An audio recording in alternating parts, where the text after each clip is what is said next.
आजपासून मनोज जरांगे पाटील पुन्हा एकदा मराठा आरक्षणाच्या लढाईसाठी मैदानात उतरले। अंतरवाली सराटीमध्ये त्यांनी उपोषण सुरू केलंय। सरकारनं आपल्या मागण्या मान्य कराव्यात, अन्यथा विधानसभेला सर्व 288 उमेदवारांसह मैदानात उतरू असा इशारा त्यांनी दिलाय। या आधीचं आंदोलन सरकारनं हलक्यात घेतलं असा आरोप देखील जरांगे करतायत। या आरोपामध्ये तथ्य आहे का? जरांगेंची मागणी सरकार खरोखरच पूर्ण करू शकतं का? आणि सरकारचा या आंदोलनाकडे पाहण्याचा अप्रोच पूर्वीसारखाच राहील की बदलेल, यासारख्या प्रश्नांचा वेध घेऊया जरांगे रिटर्न्स या खास कार्यक्रमात। मी माझ्या मतावरती ठाम आहे। मी आमरण उपोषणावरती ठाम आहे।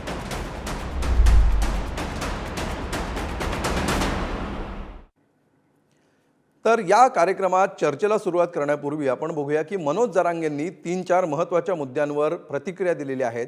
त्यातल्या काही महत्त्वाच्या प्रतिक्रिया।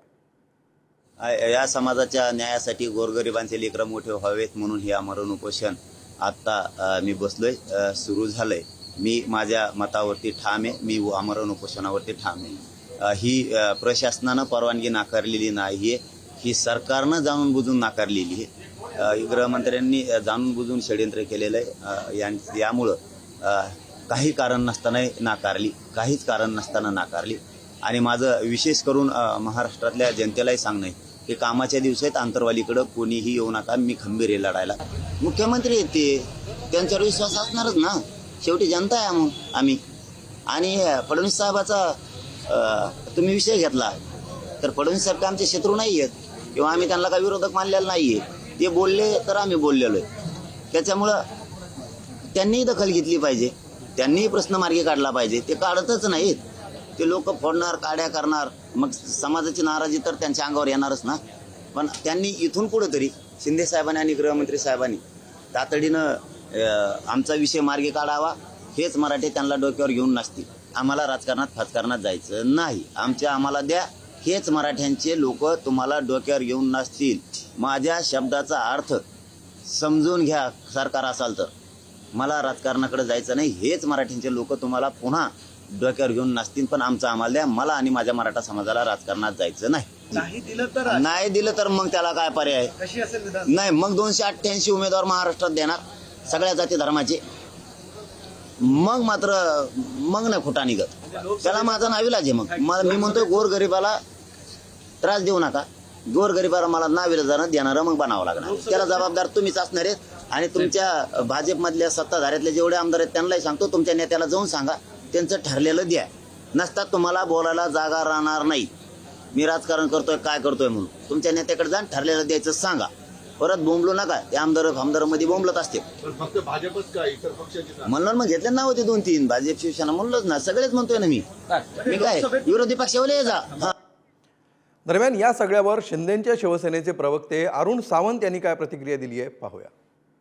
जरांगेजी, आपण खरोखरच चांगली लढाई देत आहात, परंतु कधी कधी आपण काही नेत्यांच्या नादी लागून आपण जे सरकार विरोधी सतत भूमिका बदलत असतात, त्यामुळे जनतेच्या मनामध्ये संभ्रम निर्माण होते। आपण आपल्या भूमिका सतत का बदलत असता?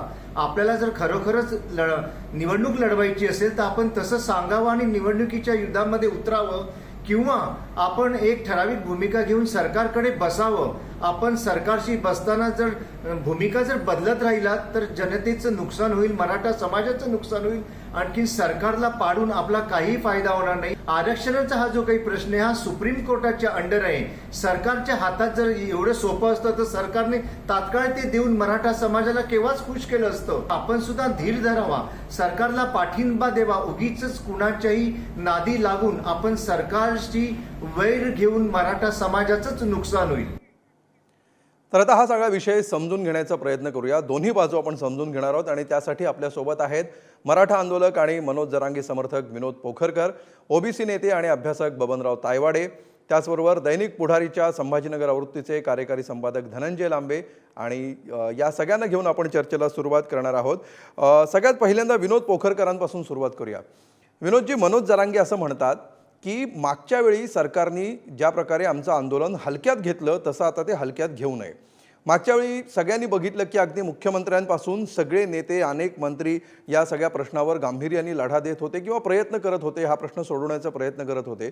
तरी देखील हे आंदोलन मागच्या वेळी सरकारने हलक्यात घेतलं असं तुम्हाला का वाटतं? हलक्यात घेतलं म्हणजे नेमकं काय केलं? नाही, निश्चितच हे आंदोलन मागच्या वेळी सरकारने हलक्यामध्ये घेतलं होतं. कारण जानेवारीमध्ये नवी मुंबईमध्ये जेव्हा ज्या आंदोलनाचा खरं तर सांगता झाली, त्यावेळी सगळे सोयरे जी अधिसूचना होती त्याची अंमलबजावणी करण्याचं आश्वासन त्या ठिकाणी सरकारकडून देण्यात आलं होतं. परंतु नंतर आपण जर पाहिलं असेल, फेब्रुवारीमध्ये जेव्हा विशेष अधिवेशन बोलवलं गेलं आणि या अधिवेशनामध्ये या सगळे सोयरे अधिसूचनेबाबत कुठल्याही पद्धतीने त्या ठिकाणी सरकारने निर्णय घेतला नाही. उलट सरकारने त्यावेळी SCBC जे आरक्षण आहे त्या आरक्षणाबाबत पुन्हा एकदा भूमिका घेतली आणि ते आरक्षण देऊन सरकारने त्या ठिकाणी खऱ्या अर्थाने मला असं वाटतं की त्यावेळी जी फसवणूक केली त्यावेळी सरकारला असं वाटलं कुठेतरी. आपण जर देवेंद्र फडणवीस यांची जर वक्तव्य आपण जर पाहिली तर आपल्या लक्षात येईल की सरकारला असं वाटलं होतं कुठेतरी हे फसवं आरक्षण देऊन मराठा समाज पुन्हा एकदा आपल्या सोबत येईल. परंतु ह्या निकालावरून आपल्या सगळ्यांच्या लक्षामध्ये आलं असेल की मराठा समाज हा पूर्णपणे भारतीय जनता पार्टी पक्षाच्या विरोधामध्ये आहे, या सरकारच्या विरोधामध्ये आहे आणि जी काही फसवणूक या ठिकाणी आरक्षणाच्या बाबतीमध्ये मराठा भारतीय जनता पार्टीच्या विरोधात आहे असं आपण का म्हणताय? सरकारच्या विरोधात आहे हे एक वेळ समजू शकतं. नाही, याची कारणं आहेत ना. बघा, 2018ला ज्यावेळी देवेंद्र फडणवीस साहेब मुख्यमंत्री होते राज्याचे, त्यावेळी त्यांनी मराठा समाजाला SCBC अंतर्गत आरक्षण दिलं. ते आरक्षण टिकलं नाही हे आपण पाहिलं असेल. ज्यावेळी फेब्रुवारीमध्ये हे पुन्हा एकदा आरक्षणाचा हा घोळ घातला गेला, फसव्या आरक्षणाचा, त्यावेळी तुम्ही जर बघितलं आरक्षण देईपर्यंत देवेंद्र फडणवीसजी कुठेही नव्हते. आरक्षण दिल्यानंतर देवेंद्र फडणवीसजी समोर येतात आणि सांगतात की नाही, हे आरक्षण आम्ही दिलेले ते योग्य आहे, जरांगेंना हे आरक्षण मान्य आहे की नाही हा त्यांचा प्रश्न आहे, समाजाला हे आरक्षण मान्य आहे. समाजाने उत्तर दिलं मतांमधून, आरक्षण मान्य आहे की नाही आहे. आता निकाल जे लागले भाजप सध्याचे सरकार आहे, जरांगेंचं आंदोलन सुरू झाल्यापासून जे सरकार सत्तेवर आहे त्या ठिकाणी मुख्यमंत्री एकनाथ शिंदे आहेत. भाजप हा 3 पक्षांपैकी एक पक्ष आहे. असं असताना स्पेसिफिकली तुम्हाला भाजपवर राग असणं याच्या मागचं काय लॉजिक आहे? याचा पाठीमागचं जर आपण पाहिलं 2016 पासून जे आंदोलन चालू झालं, यामध्ये हे आंदोलन फोडण्यामध्ये देवेंद्र फडणवीस साहेबांची फार महत्त्वाची भूमिका आहे. त्याच्यानंतर आपण आत्ताच्या बाबतीतला विचार करूया, मागील 1 वर्षातला. ज्यावेळी अंतरवली सराटीमध्ये शांततेच्या मार्गाने आंदोलन सुरू होतं, परंतु हे आंदोलन कुठेतरी दडपून टाकण्याचा प्रयत्न सरकारला करायचा होता. म्हणून राज्याचे गृहमंत्री देवेंद्र फडणवीस साहेबांनी त्या ठिकाणी लाठीचार्ज केला. आमच्या आया बहिणींचं रक्त त्या ठिकाणी सांडलं. आणि त्यानंतर आपण जर बघितलं असेल, सभागृहामध्ये मनोज जरांगे पाटलासारख्या व्यक्तीवर त्या ठिकाणी SIT नेमली. अहो, तो माणूस काय करतोय? गरजवंत मराठ्यांच्या आरक्षणाचा लढा लढतोय. काय त्याची चूक आहे? काय त्याचं पाप आहे? तुम्ही भुजबळांवर SIT लावली का? त्या SIT भुजबळांना काय केलं? भाजपची पहिल्यापासूनची भूमिका ही संभ्रम निर्माण करणारी आणि आरक्षण मिळू न देण्यासाठी कारणीभूत राहिली असं तुम्ही म्हणताय. बबनराव तायवाडेंकडे आपण जाऊया. तायवाडेजी, ज्या प्रकारे आता हे आंदोलन पुन्हा एकदा उभारी घेताना दिसतंय, आजपासून पुन्हा एकदा मनोज जरांगेंनी उपोषण सुरू केलेलं आहे. मागच्या वेळी असं काय झालं नाही जे यावेळी होऊ शकतं? हे आंदोलन किंवा मनोज जरांगेंची जी मूळ मागणी आहे सगळे सोयरेची, ती लॉजिकल एंडपर्यंत यावेळी खरोखरच जाऊ शकते असं तुम्हाला वाटतं का? नाही, हे बघा की आंदोलनकर्त्यांनी जेव्हा आपण केव्हा आंदोलन करतो तेव्हा त्या आंदोलनाच्या मागे कुठले प्रश्न आहे, काय काय समस्या, याची स्पष्ट कल्पना समाजाला दिली पाहिजे, सरकारला दिली पाहिजे आणि सर्व शासकीय यंत्रणेला सुद्धा दिली पाहिजे. आता आपण जे बोललात की सगळे सोयऱ्यांच्या बाबतीमध्ये आपल्याला सर्वांना आणि संपूर्ण महाराष्ट्राने पाहिलेलं आहे की जेव्हा मुंबईला समारोप करताना माननीय मुख्यमंत्र्यांनी या सगळ्या सोयऱ्याचा ड्राफ्ट या लोकांच्या हातामध्ये दिला होता, तेव्हा त्या ठिकाणी गुलाल उधळून यांनी त्याचं स्वागत केलं होतं आणि आता सर्व मराठ्यांना न्याय मिळाला अशा प्रकारची भूमिका त्या ठिकाणी मांडून ते आंदोलन संपवलं होतं. आणि तो ड्राफ्ट होता, हे सर्वांना ती साधी ही आहे पद्धत आहे की आधी ड्राफ्ट काढला जातो, त्याच्यावरती आक्षेप मागविले जातात आणि जे काही आक्षेप येतील त्याचं निराकरण झाल्यावर अंतिम प्रारूप हे बाहेर येत असते आणि मग त्याची अंमलबजावणी होत असते. मध्यंतरी दरम्यान जेव्हा आरोप केला गेला तेव्हा सरकारने वारंवार सांगितले की एवढे आक्षेप आलेले आहे, एवढ्या आक्षेपाचं निराकरण करण्याकरता सरकारला वेळ लागेल. ज्या दिवशी या सर्व आरोपांचं किंवा याचं ऑब्जेक्शनचं निराकरण होईल त्या दिवशी अंतिम प्रारूप आम्ही बाहेर काढू. ते निराकरण करण्याकरता सरकारला जो आवश्यक वेळ पाहिजे, मध्यंतरी आता आचारसंहिता होती, हे होती, आता परवा आचारसंहिता संपलेली आहे, आणि अशा वेळेस आवश्यक जी वेळ सरकारला हवी आहे ती न देता पुन्हा आंदोलन करणे, म्हणजे मला असं वाटतं ही तर समाजाची पण दिशाभूल आहे आणि सर्वांचीच दिशाभूल आहे. म्हणजे मी तायवाडेजी नेहमी तुम्हाला असं वारंवार म्हणायचं काय एक की गोष्ट जर म्हणत होतो ह्या सगळ्या की प्रोसेसला वेळ आंदोलनकर्ते दिला आणि सरकार तर मनोज जरांगेंना जे आश्वासन सरकारने दिलेलं आहे जे पूर्ण करा यासाठी ते पुन्हा एकदा रस्त्यावर उतरत आहेत, ती मागणी पूर्ण होऊ शकते, जरी वेळ लागला तरी ती होऊ शकते, ते होणं शक्य आहे, कायदेशीर त्याच्यामध्ये इतर काही अडथळे न येता ती होऊ शकते. नाही, हे बघा, सगळ्या सोयऱ्यांचा जे या लोकांचं म्हणणं आहे तो ड्राफ्ट नोटिफिकेशन सरकारने काढलेला आहे. हो, आता त्या ड्राफ्ट नोटिफिकेशनवरती आक्षेप आलेले आहे, त्या आक्षेपांचं निराकरण करून अंतिम प्रारूप बाहेर येणार आहे. काय आणखी ॲड करायचं, काय बाहेर काढायचं. ठीक आहे. मग पण याच्यासाठी सध्या वेळ का दिला जो जात नाही draft असा सवाल जो तुम्ही सरकारने विचारताय काढलाय, पोखरकरजी, त्या लोकांनी- यावर काय आपलं म्हणणं असेल की ही प्रोसेस तर सुरू केली आहे, त्याला वेळ का देत नाही तुम्ही, पुन्हा एकदा लगेच आंदोलनाच्या पवित्र्यात का येत आहे? नाही, आपण एक गोष्ट समजून घेतली पाहिजे. मला वाटतं बबनराव तायवडे साहेबांना भाजपने त्या ठिकाणी विधान परिषदेची ऑफर दिली की काय, मुळात महत्त्वाचा मुद्दा आपण समजून घेतला पाहिजे. जानेवारीमध्ये जे काय आंदोलनाची वगैरे सांगता नाही झाली आहे. त्यानंतर एक आज लक्षात 4 ठेवा, महिने झाले. एक लक्षात ठेवा, सरकार चुकीचा आरोप पाडायला, करायचा नाही. सरकार बनवायला जर समजा 4 मी दिवस लागत जन्मजात असतील काँग्रेसी आहे तर आणि आजही 4 काँग्रेसी आहे. महिन्यामध्ये हे बघा, ज्या काही कुठल्याही हरकती प्रकारचा- आल्यात कुठल्याही त्या प्रकारचा हरकतीबाबत पुरावा हे नसताना सरकार ठीक आहे, निर्णय घेऊ पोखर- शकलं नाही. आक्षेप करण्याचा तुम्हाला अधिकार नाहीये. पोखरकरजी आपण मुद्द्यावर बोलूया. त्यांनी जो अहो, जी मुद्दा पद्धत उपस्थित आहे केलाय ती त्या मी मुद्द्यावर सांगतोय, तुम्ही मी काय उत्तर द्या. चुकीचं बोलतोय का? वैयक्तिक आरोप हे नको करूया, प्रोसेस त्याच्यात आहे, आपला मुद्द्यावरच बराच वेळ आहे. जाईल. मुद्दा जनतेसमोर आला मुद्द्यावरच पाहिजे. आहे मी, ज्या पद्धतीने ते बाजू घेत आहेत त्यामुळे मला ते बोलावं लागलं. परंतु मी मुद्द्यावर पुन्हा एकदा येतो. जर तायवडे साहेब असं म्हणत असतील की सरकारला वेळ द्यायला पाहिजे, जानेवारीमध्ये झालेल्या आंदोलनाची सांगता, त्यानंतर आज जवळपास 4-5 महिने झाले, ह्या ज्या काही हरकती त्या ठिकाणी त्या अधिसूचनेवर आलेल्या आहेत, या हरकतींवर अभ्यास करायला आणखी किती वेळ पाहिजे? 4 दिवसात सरकार पडतं, 4 दिवसात सरकार बनतं आणि मग 4 महिन्यामध्ये त्या हरकतींवर तुमचा अभ्यास होत नाही. यापेक्षा अजून मोठं दुर्दैव काय आहे? ठीक आहे, याच्यावर आपण चर्चा पुढे नेऊया. धनंजय लांबे सर आपल्याबरोबर आहेत. लांबेजी, ज्या प्रकारे या लोकसभा निवडणुकीमध्ये मनोज जरांगे फॅक्टर किंवा एकंदरीत या मराठा आरक्षण आंदोलनाचा प्रभाव दिसला, विशेषतः मराठवाड्यामध्ये दिसला आणि महाराष्ट्राच्या इतर भागात देखील दिसला, त्यानंतर आता पुन्हा एकदा जसं आपण या कार्यक्रमाला नाव दिलेलं आहे जरांगे रिटर्न्स, तर लोकसभेच्या पूर्वीचं आंदोलन, त्यानंतर मध्ये त्याचा झालेला इम्पॅक्ट आणि आता इथून पुढे विधानसभेपर्यंतचा जो 3-4 महिन्यांचा कालावधी आहे, या कालावधीमध्ये सरकारचा अप्रोच बदललेला असेल असं आपल्याला वाटतं का? कशा दिशेने आता हे आंदोलन जाताना दिसतंय इथून पुढे? नाही, आपण सगळ्यांनी बघितलं की लोकसभा निवडणुकीवरती याचा निर्विवादपणे प्रभाव पडलेला आहे या आंदोलनाचा. आणि म्हणून हे आंदोलन राजकीय स्वरूपाचं आहे असं मानण्यामध्ये मला असं वाटतं की हे तथ्य नाही आहे. या एकंदर आंदोलनाचा हा परिणाम होणारच होता, कारण सत्ताधाऱ्यांविरोधातलंच आंदोलन असतं कुठलंही.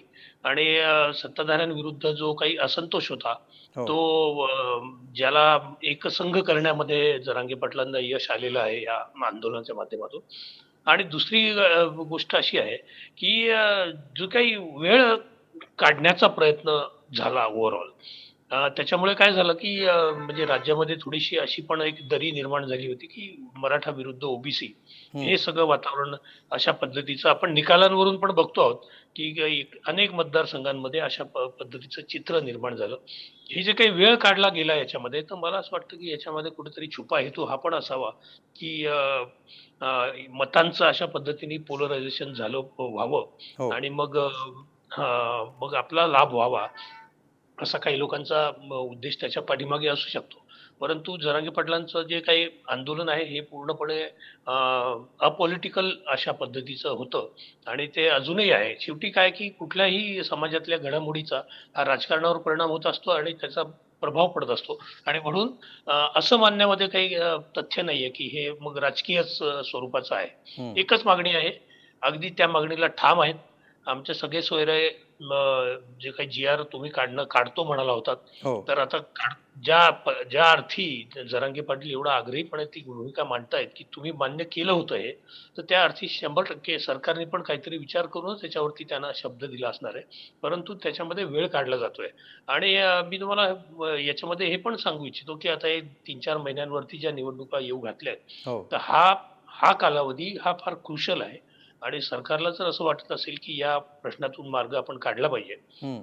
तर आताही बघा तुम्ही की असे स्टेटमेंट्स येत आहेत की कालच एक असं स्टेटमेंट आलं की शरद पवारांनी जरांगेंना लिहून द्यावं की मी सत्तेवर आल्यानंतर ताबडतोब आरक्षण देऊ शकेन वगैरे. हो. तर हे म्हणजे चिथावणीखोर अशा पद्धतीची काही वक्तव्य वाटतायत. परंतु याच्यामधून आपल्याला एक लक्षात घेतलं पाहिजे की फोकस हा त्यांचा पूर्णपणे या सगळे सोयरे या GR वरती आहे. आणि अननेसेसरी म्हणजे विनाकारण त्याच्यामध्ये आपण आणखीन काही खुसपटं काढून ते लांबणीवर टाकणं म्हणजे विधानसभा देखील हातची घालवणं अशा पद्धतीचं ते कृत्य ठरेल.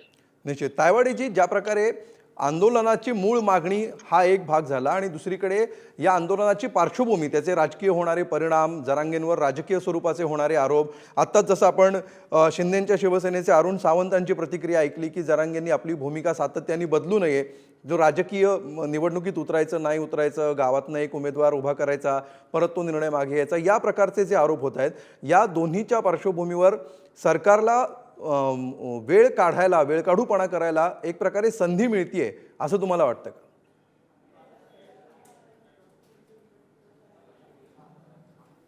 पण आंदोलन करताना ज्या काही दक्षता घ्यावी लागते, काळजी घ्यावी लागते की आंदोलन सुरू होते त्या दिवसापासनं तर आंदोलन संपेपर्यंत भूमिका ही कायम असायला पाहिजे. आज जे वेगवेगळे लोक आरोप करतात आहे त्याच्यामागे तथ्य हे आहे की वारंवार भूमिका बदलल्या गेली आहे. की आता सुरुवातीला जे 3-4 वाक्य तुम्ही आम्हाला ऐकवले त्याच्यामध्ये त्यांनी नंतर असं म्हटलं की आम्ही 288 जागा विविध लोकांना घेऊन लढवू.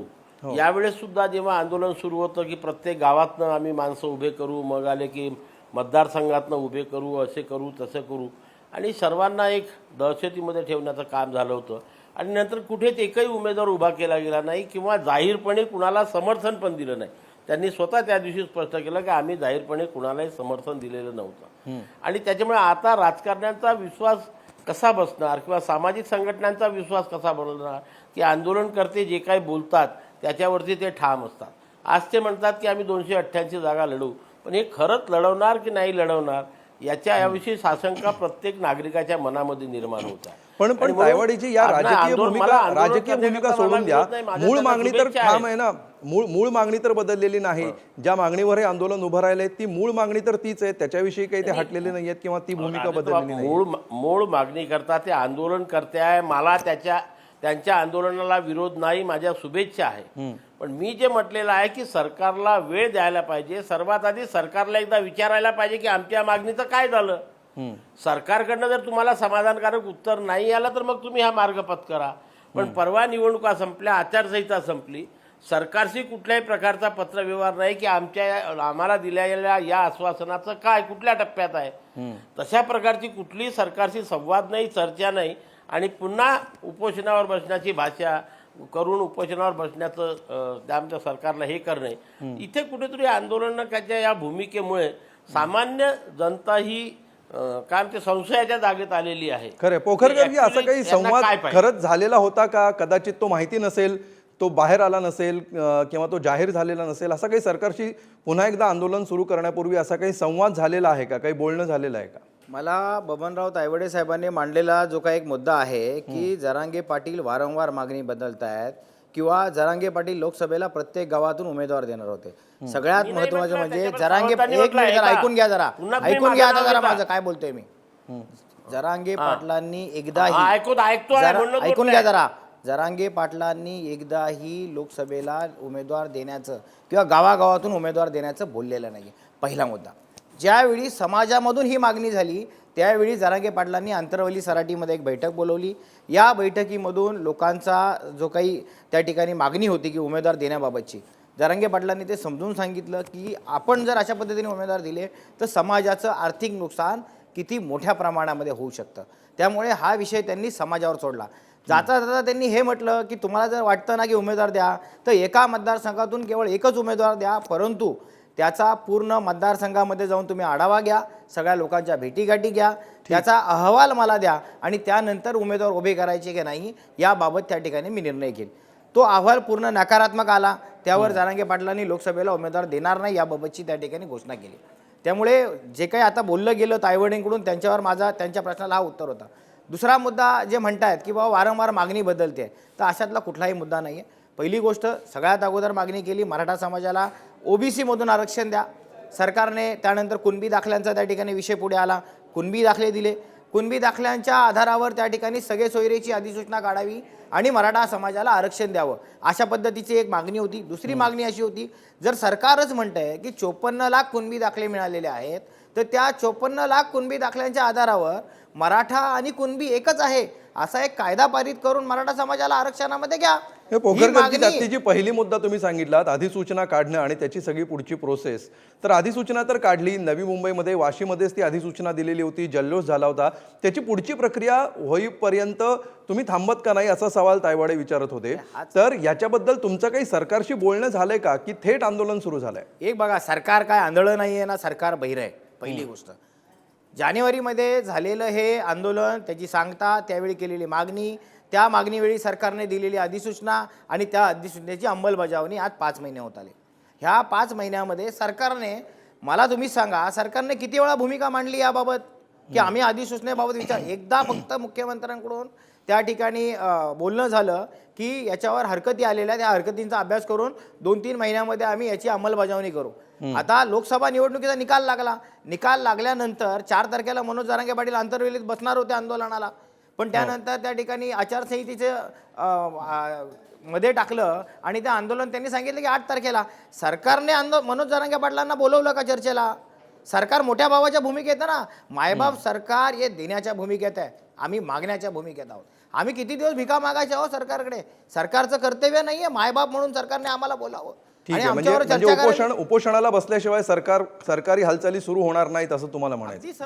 अगदीच. कारण जर समजा सरकारची भूमिका प्रामाणिक असती, 4 जूनला ज्यावेळी मनोज जरांगे पाटलांनी आंदोलन 8 तारखेवर घेण्याची ज्यावेळी घोषणा केली, त्यामधल्या 4 दिवसामध्ये सरकारने मनोज जरांगे पाटलांना त्या ठिकाणी बोलवलं असतं, सरकारने चर्चा केली असती, सरकारने त्यांना विनंती केली असती, आम्हाला अजून 1 महिन्याचा वेळ द्या, आम्ही त्या ठिकाणी सगळे सोयरे अधिसूचनेची अंमलबजावणी करतो. सरकारने हे केलं का हो? नाही केलं. का? तर सरकारची भूमिका प्रामाणिक नाही, हे आम्ही या ठिकाणी समजून घेतलं पाहिजे. ठीक आहे, आपली वेळ संपत आलेली आहे. पुन्हा एकदा आपण धनंजय लांबेंकडे जाऊया. लांबेजी, आत्ता जो सरकारचा अप्रोच दिसतो आहे या आंदोलनाकडे बघण्याचा, त्याच्यावरून आपल्याला काय वाटतं की कशा प्रकारे मनोज जरांगे कडून आणि त्यांच्या टीमकडून हा विषय पुढे नेला जाऊ शकतो आणि सरकारची रिॲक्शन आता त्याला कशी असू शकते? कशा प्रकारे हे आंदोलन पुढच्या 3 महिने चालताना आपल्याला दिसू शकतं? ते आता आपल्याला एक तर गोष्ट स्पष्ट झालेली आहे की जे 10% त्यांनी परत ते सीबीसी मधून दिलं, हो. ते काही समाजाला मान्य नाहीये आणि सगळे सोयरे या हा जो काही मुद्दा त्याच्यामधला मुख्य आहे, त्याची अंमलबजावणी अजून झालेली नाहीये. तर एक आंदोलन सुरू असतानाच एक मुद्दा असा पुढे आला होता की केंद्रानेच आता ही जी काही 50%ची अट आहे हो. ती शिथिल करावी आणि त्याच्यासाठी म्हणून म्हणजे ती शिथिल केल्यानंतर त्यातून ॲडिशनल जे काही आरक्षण मराठा समाजाच्या हक्काचं आहे ते या समाजाला दिलं जावं. आता परिस्थिती अशी आहे की सरकारने हे पाहिलेलं आहे की त्यांनी जे काही मागणी केली ती मान्य न केल्याचा राजकीय फटका सरकारला म्हणजे सत्ताधाऱ्यांना तो सहन करावा लागलेला आहे. प्रत्येक मतदारसंघामध्ये त्याचा परिणाम झालेला आहे. हो. आणि आता नवीन लोकसभा आपण बघतो आहोत की अस्तित्वात येते आणि या लोकसभेमध्ये हे जे काही आपल्या महाराष्ट्रातून तरी निदान जी मंडळी महाविकास आघाडीची निवडून गेलेली आहे, ही तिथे हा मुद्दा जोरकसपणे मांडेल आणि त्याच्यानंतर तिथे म्हणजे सरकारला या गोष्टी करणं भाग पडेल निश्चित, अशा निश्चित, पद्धतीचं वातावरण निर्माण झालेलं आहे. तर मला असं वाटतं की येत्या काही दिवसांमध्ये या गोष्टी आकाराला येतील आणि संसदेमध्ये सुद्धा हा जो काही आवाज आहे जरांगे पाटलांचा हा तिथे उठवला जाईल आणि त्या पद्धतीने जर निर्णय झाले तर मात्र मग विधानसभा येणारी आहे ती एवढी कठीण या सत्ताधारी सरकारला जाणार निश्चितपणे नाही. म्हणजे सरकार हे आंदोलन नेमकं कसं हाताळतं आणि मनोज जरांगे हे आंदोलन कसं पुढे नेतात याच्यामध्ये मूळ मागणीचा एक मुद्दा आहेच. मात्र मूळ राजकारण जरी राजकीय हे आंदोलन नसलं तरी सुद्धा या आंदोलनाच्या पार्श्वभूमीवर जे वेगवेगळे राजकीय कंगोरे तयार होत आहेत त्याच्याकडे लक्ष ठेवणं देखील महत्त्वाचं आहे. गेल्या वेळेप्रमाणेच पुढारी न्यूजचं यावेळच्या आंदोलनाकडे देखील बारकाईने लक्ष असणार आहे. प्रत्येक बातमी, प्रत्येक अपडेट तुमच्यापर्यंत आम्ही पोहोचवत राहणार आहोत. तूर्त या चर्चेत सहभागी झाल्याबद्दल सर्व मान्यवरांचे आभार. ताज्या बातम्यांसाठी पाहत रहा पुढारी न्यूज.